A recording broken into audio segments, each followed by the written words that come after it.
Se você acha que a vida das pessoas na Idade Média era difícil, saiba que para os animais também não era nada fácil.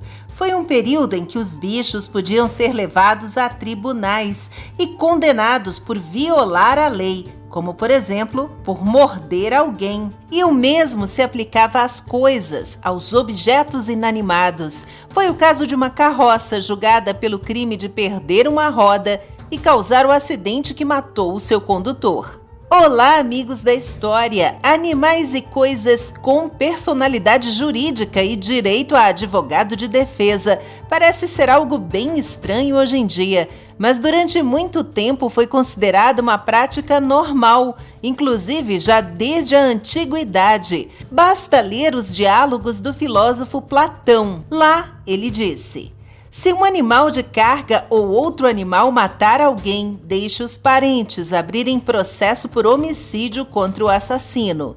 E quando o animal for derrotado no julgamento, que eles o matem e joguem além das fronteiras do território. Na Grécia Antiga, a mesma regra valia para coisas inanimadas que tirassem a vida de uma pessoa, menos se a causa tivesse sido um raio do céu. Mas se fosse uma estátua, por exemplo, que caísse levando alguém à morte, ela seria considerada culpada. Foi o que ocorreu com a estátua de Teógenes de Tassos, erguida em homenagem a esse atleta grego, que era corredor e boxeador campeão, uma celebridade da época. Mas depois da morte dele, um dos antigos rivais do lutador diariamente golpeava a escultura com muita força e ódio, até que um dia ela caiu com todo o seu peso sobre o homem, que acabou morrendo. Os parentes do falecido processaram a estátua, que foi condenada a ser jogada no mar. A mesma busca por justiça motivou os homens medievais a levar alguns animais a julgamento no tribunal.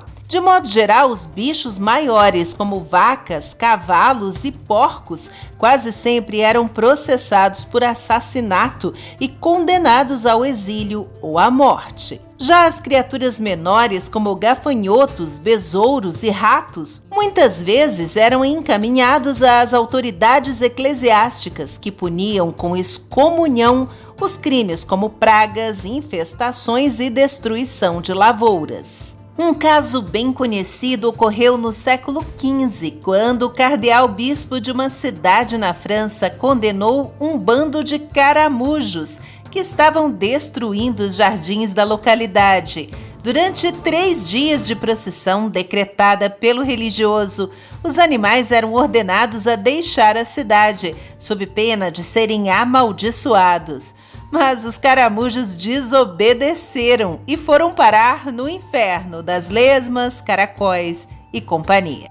Alguns objetos acusados de crime tinham o seu preço avaliado e depois transformado em indenização paga à localidade em que moravam as vítimas. Por exemplo, num relato de 1267 na Europa, uma lavadeira caiu numa grande tina de água fervente, onde depois mais outras 2 pessoas também caíram tentando salvar a mulher, que morreu. A bacia d'água foi considerada culpada e a cidade recebeu uma compensação em dinheiro no valor do objeto. No século XVI, uma pilha de madeira caiu e matou uma criança. A madeira foi considerada responsável e resgatada por 30 xelins, a moeda da época, que foram dados ao pai da criança. Em 1591, o sino de uma igreja na Rússia tocou na morte do filho do czar Ivan o Terrível, dando início a um pequeno levante, uma revolta entre a população. Daí, funcionários furiosos açoitaram o sino, removeram o badalo e exilaram a peça inteira para a Sibéria. Já no século XX, em 1921, um juiz americano encontrou uma maneira única de confiscar um automóvel para o Estado. O tribunal encarregou o júri de proferir um veredito declarando o carro culpado zarpado. Ainda mais recentemente, em 1974, foi o confisco de um navio porto-riquenho acusado de pirataria. O proprietário e operador do barco foi declarado inocente de todas as irregularidades, mas a própria embarcação foi indiciada por envolvimento no crime. Antes de começarem os debates sobre quem ou sobre o que a lei deve agir, vamos conferir alguns dos 200 casos descritos no livro O Processo Criminal e a Punição Capital de Animais, publicado em 1906 por Edward Payson Evans. No ano 824, um grupo de toupeiras na Itália foi julgado em tribunal por destruir plantações e excomungadas por um juiz eclesiástico. Em 1386, um porco em Falaise, na Normandia, foi acusado de morder pessoas e até de comer bebês e condenado à morte por enforcamento, usando colete, luvas, roupas de baixo e uma máscara humana para sua execução. No ano de 1522, os ratos eram os principais acusados de devorar grandes quantidades de cevada na França. Um jovem advogado foi nomeado para defender os roedores e sempre adiando com sucesso a data do julgamento, já que os ratos repetidamente deixavam de comparecer ao tribunal. O advogado teria chegado a argumentar que os ratos não apareciam porque tinham medo dos gatos do lugar. Em 1668, depois de morder um membro do conselho local na perna,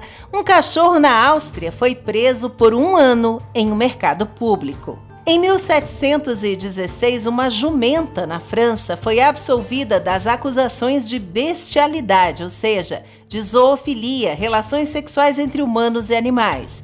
É que um padre do local atestou a virtude e o bom comportamento da jumenta. Já a outra parte, o homem, acabou considerado culpado, pois não apareceu ninguém em sua defesa.